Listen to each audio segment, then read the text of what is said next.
If you're a landlord, you may already know how painful evictions can be. They cost time and plenty of money, which is why your entire application process is designed to help you avoid them. But if you're not actually finding applicants' eviction records during the screening process and only looking at other factors, you could be missing the biggest piece of the puzzle and putting yourself at risk. So in this video, we'll highlight the best strategies for finding eviction records so you can make sure you rent out your units to the most qualified applicants possible.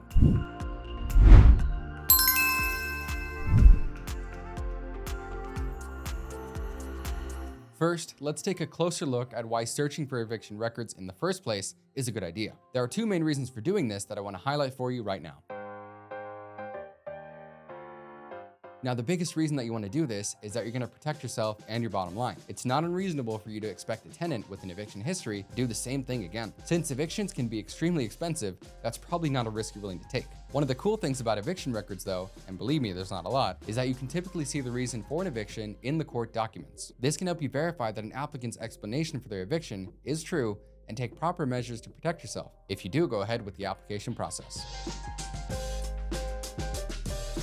The second reason it's important to look up eviction records is that they can help you avoid the appearance of discrimination in the screening process. They provide hard evidence for 100% valid rejection of the tenant if that's what you choose to do. Discriminatory rental practices are illegal, and if you're accused of them, you'll have to defend yourself in court to avoid hefty fines and penalties. The cost of this is often worse than the cost of an eviction, so you want to keep yourself as protected from these kind of discrimination lawsuits as possible. All right, maybe you already knew that finding an applicant's eviction records is important. It's not exactly rocket science, but it may not be as easy as you thought to actually find these eviction records. So here are 4 strategies you can use to find a tenant's eviction records if you've been having trouble. Nowadays, the easiest way to find a tenant's eviction records is to perform a quick search for their court records online. You can do that in a few different ways. Most states have online court record databases that you can search for free. For example, you can just Google something like Oregon court records and visit the .gov site that appears in the results. You'll then be asked to input some information about the person, such as their full name and the date range of the records that you want returned from the result. If there are any eviction records in this state for this person, you'll likely see them here. Just keep in mind that this potential tenant may have eviction records in other states as well. So naturally, if the person has listed previous addresses in other states, you want to search those online court records too. But it's also always possible that a tenant has an eviction record in a state that you don't know that they lived in.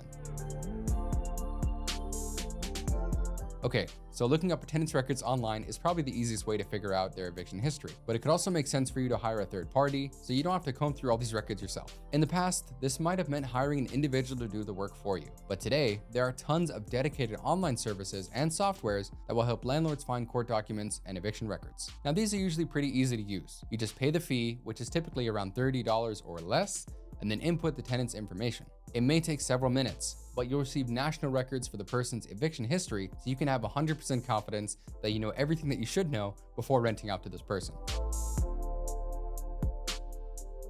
Now, online court records and third-party services will help you find any eviction-related court documents an applicant may have. But what about a case that's similar to an eviction, but that was settled outside of court? It's rare situations just like this that make it a good idea to ask for the tenant's references from previous landlords. You can also reach out to these references to see how the tenant took care of the apartment, whether that landlord would rent out to them again, and learn about any potential cash-for-keys situations where the tenant paid a sum of money to terminate their lease agreement. These are often like evictions, but don't show up in any court records.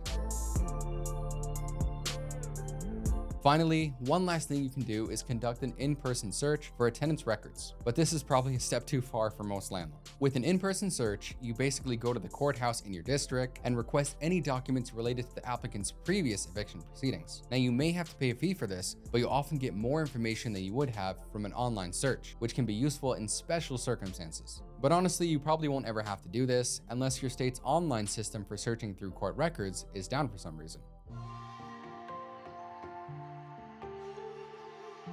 So that's it. As you might have gathered, most landlords end up using online resources to find applicants' eviction records, and you probably should as well. Now, I'm obviously a little biased since I work at DoorLoop and this is the DoorLoop YouTube channel, but DoorLoop is an awesome resource for finding this type of information. In case you didn't already know, DoorLoop is an all-in-one property management software that has built-in screening tools so you can find all the information you need without having to deal with multiple sites to do so. Plus, you get a ton of great features for managing your properties. If that's something that interests you, you can go to DoorLoop.com to sign up for your free demo today. With all that said, we've reached the end of this video. We hope you found it helpful, and don't forget to like and subscribe to see more videos just like this. Until next time.